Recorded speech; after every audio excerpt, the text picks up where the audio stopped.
and welcome back to my channel. My name is Kat. I am a registered dietitian, outdoor enthusiast, and weightlifter, and today I am coming to you with my registered dietitian hat on, and we are going to talk about meal prepping, food prepping, and ingredient prepping.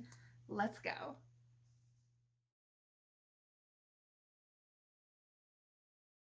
So as I'm filming this, we are in the second week of the new year, and I know that a lot of people's New Year's resolutions, intentions, goals, whatever you would like to call them, often revolve around health and wellness. So it's definitely a time of the year that I get asked a lot of questions, that people are looking to do diets and things like that, etc., etc. So I thought it would be a good time to cover this topic and talk about ways that you can make eating healthier, eating at home, eating a little bit differently, whatever your goals are, just a little bit easier for yourself.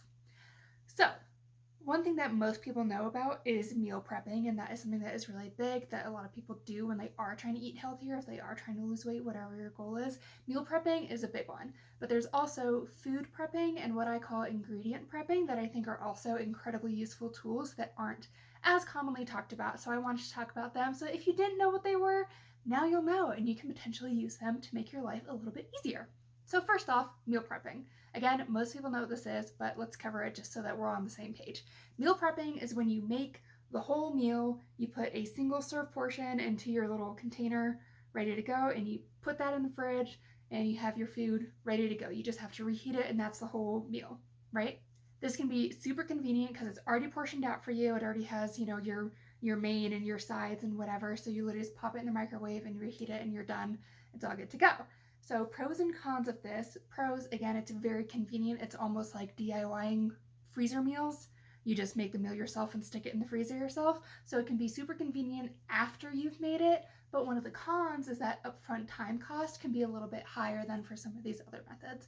You do have to, like I said, make the whole meal, main and your sides, all at once, which can take a lot of time the day that you do that. So a lot of people will set aside, like a Sunday or Saturday or whatever, to do the meal prep and set themselves up for the next work week.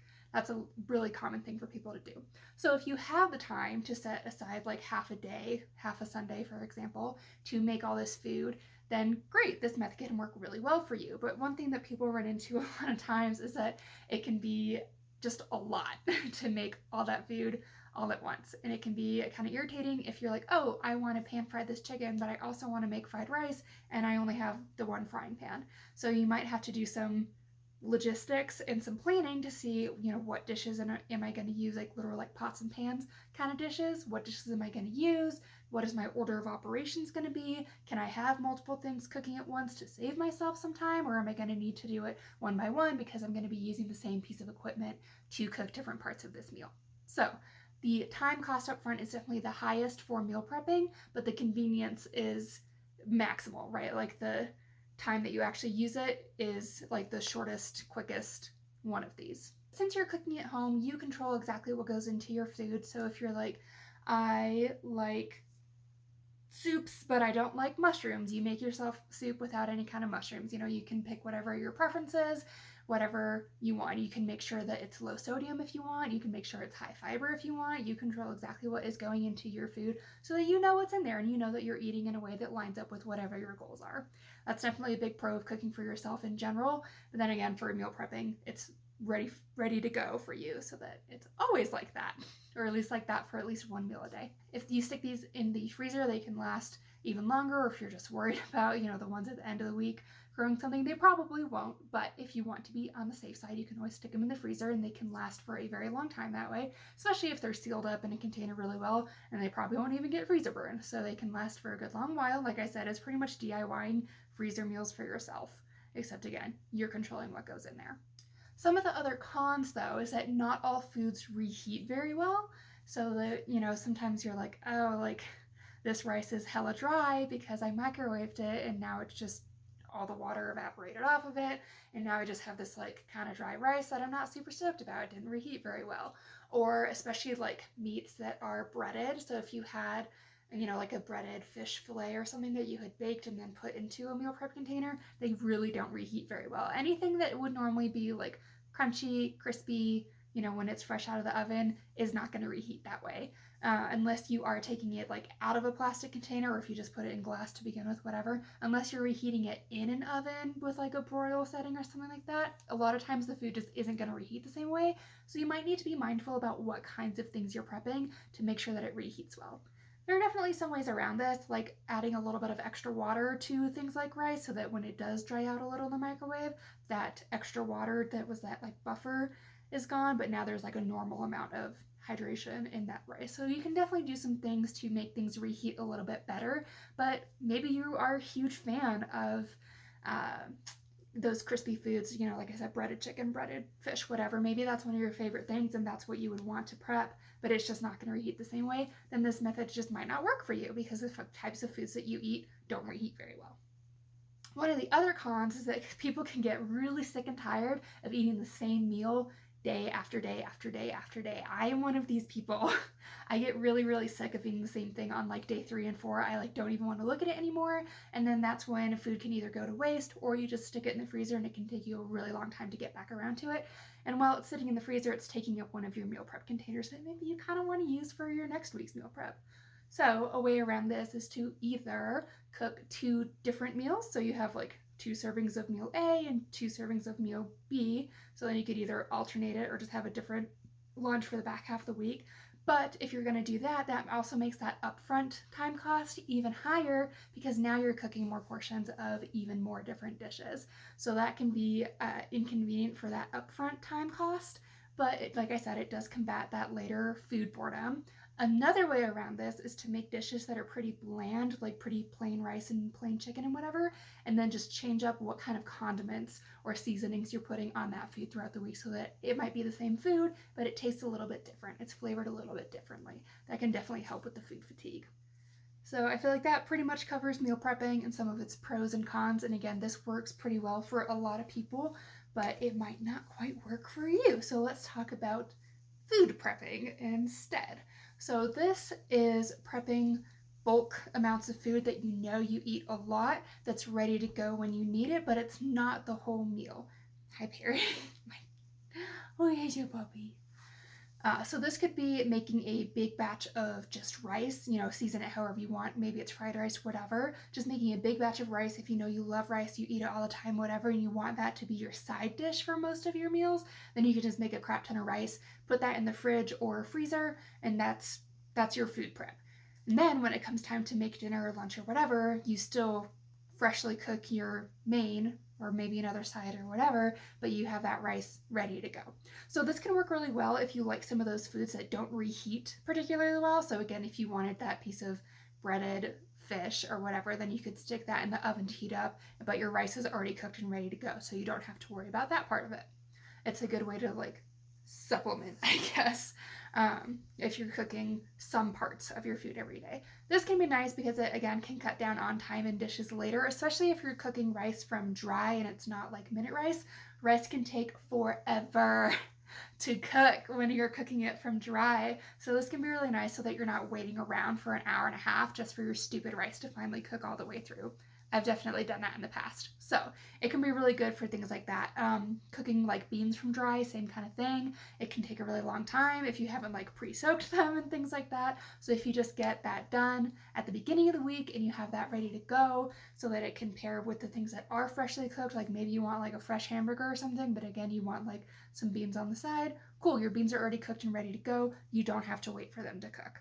This can work pretty well with mostly side dishes, like rice and pasta are a really popular one. Pasta actually freezes pretty well. If you haven't tried it before, I do encourage you to.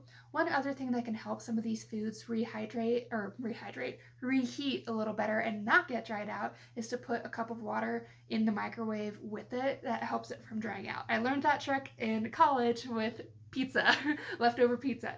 It helps the crust on the pizza not dry out, and it helps with rice and noodles and whatever else you're heating up, even like baked goods, whatever. Helps things not dry out so bad in the microwave, so that can be a way to reheat it. Or again, if you just slightly overhydrate it, slightly overcook it so that it does lose some of that water in the microwave, it ends up being like a normal amount of water in your rice. So like I said, a lot of times it is mainly sides that people do this with, but you can also do it with something that is like grilled chicken if you know that you love chicken and you want it and you want to have that as like your main protein source, if it's just like your favorite meat or whatever, then you can just make a ton of grilled chicken and then put some of it in the fridge or freezer so that that's ready to go whenever you want it. If you're like, you know what, I have no idea what sides I'm going to want to change up, but I know that I'm going to want chicken, that's a good way to do it. And then, of course, you can also like marinate it ahead of time. So you can stick it in a marinade on a Saturday, cook up a bunch of that chicken on a Sunday, and then you have a bunch of seasoned, delicious chicken ready to go for the rest of the week. Same thing with like tofu, ground beef, if you put like taco seasoning in there, whatever. If you know that there's a particular food that you eat a lot of, especially if it's prepared and seasoned the same way that you eat a lot of, this can be really good for you. And again, it can save you that bit of time later when you're cooking. You're like, oh, okay, so I just have to make the sides. The main is already cooked if you put like chicken in the fridge or whatever, or vice versa. I just need to cook up these fish fillets that are breaded or whatever, but my rice is already cooked and ready to go in the fridge or freezer. So that can be really helpful as well. It can also be a little bit more flexible because it's not the whole meal like already set, it's already decided. It can be a little bit more exciting in some ways, a little bit less boring when you're eating the same thing day after day. If it's just the side dish that's staying the same, then some people are more okay with that and they're not getting as bored with it. Or, you know, if it's again your favorite protein source, whatever, tofu, beef, pork, whatever it may be, that you bulk prepped and that's the same thing, but your side dishes are changing, then again, it can help you not feel bored with your food so that you actually eat it instead of just like, I don't want to eat this anymore, I'm tired of it, I'm going to go out to eat instead. So again, just figure out which one lines up with your goals. Some of the cons with this is, again, sometimes food doesn't always quite bounce back from being frozen or refrigerated the same way. Like I said, you can add a little extra water during cooking or put a cup of water in the microwave when you're reheating it, and that can definitely help with it. But sometimes it's just not the same as when it's freshly cooked, so that's always going to be a con. And one of the other cons is that if you don't have a lot of space in your fridge, you might not be able to put a big container of seasoned rice or a big container of grilled chicken or whatever it is that you've decided to cook for yourself. Space can be an issue if you're making a really big batch of it. You might not have a container for it in the first place, and even if you did, you might not have a good space for it. So that's something to consider. And then the last one, which is my favorite one and the one that I tend to do a lot of, is what I call ingredient prepping.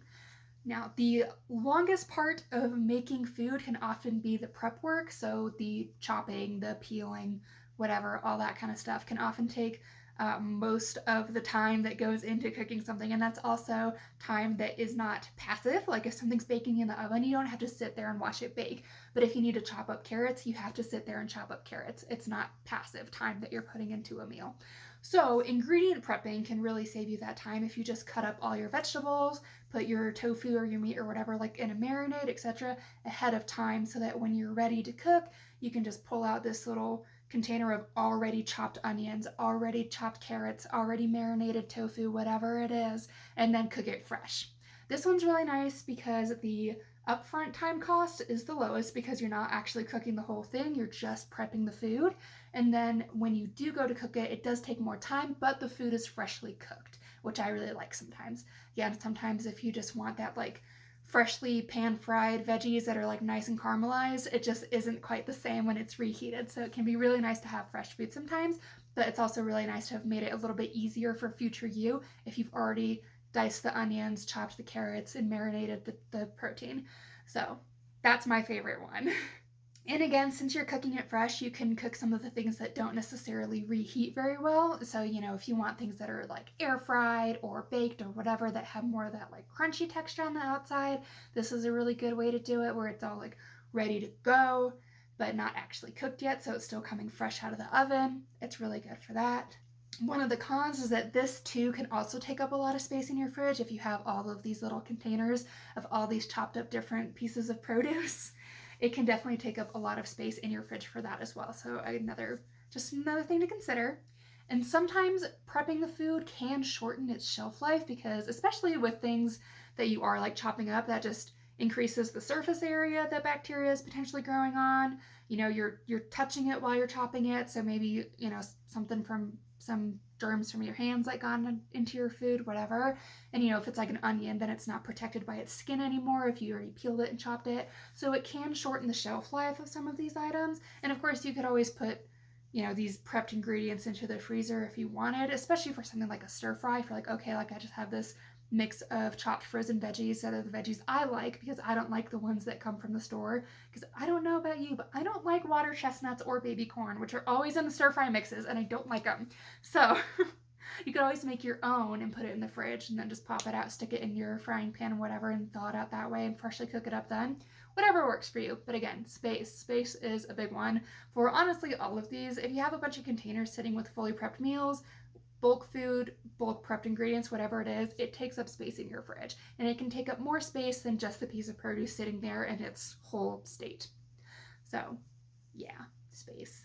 But like I said, I like this one. It pretty much splits the time 50-50 for that upfront prep work and then that actual cook time to eat it. It's not as convenient as literally just having a whole meal ready to go like meal prepping is, but I really like having that freshly cooked food. So this is an example of something that has been meal prepped. Take the lid off so you can actually see what's in here. This has already all been cooked. It's all seasoned. It's the entire meal, both the main and the two sides in it. It's ready to go. You just have to pop it in the microwave and heat it back up. All the seasonings, any kind of salt, oil, butter, whatever is all in here already. It's essentially DIYing your own freezer meals. You just pop it in the microwave and you're ready to go. This is an example of bulk food prepping. This is several servings of this rice dish. I'm going to put the lid on and put in the fridge as soon as it's cooled down a little more. So throughout any of my meals during the week, if I want to have rice on the side, which I do because I really like this seasoned rice, I can just grab a portion of it out of the fridge and it's already cooked and ready to go, and it's less work for me. This is my favorite. It's an example of ingredient prepping. This is one onion cut up fajita style the way I like it, but it is still raw. It's not seasoned, but it is ready to go into the frying pan when I'm cooking something like tofu or fajita veggies or whatever. And then same idea, this is just some potatoes that's already diced up and ready to be baked in the oven, because baked potatoes are one of those things that just don't reheat very well. It doesn't have that same crispiness as it does when it's fresh out of the oven, but I can still make it easier for myself to have that by doing some of that prep work early. So again, just raw, no seasonings, whatever, but all the chopping part is done. That is meal prepping, food prepping, and ingredient prepping. I hope you found something useful out of this video. I do want to make some more videos talking about meal prepping, like what kinds of foods to actually prep and things like that. So if you're interested in more of this content and or hiking, backpacking, outdoorsy things, weightlifting, whatever, I do those things too. Go ahead and hit that subscribe button. If you did get something useful out of this video, please hit that like button as well, and let me know down in the comments which one of these 3 things you think would work the best for you. All right, thank you so much for watching. I appreciate your time. Have a good day, and I will see you next time.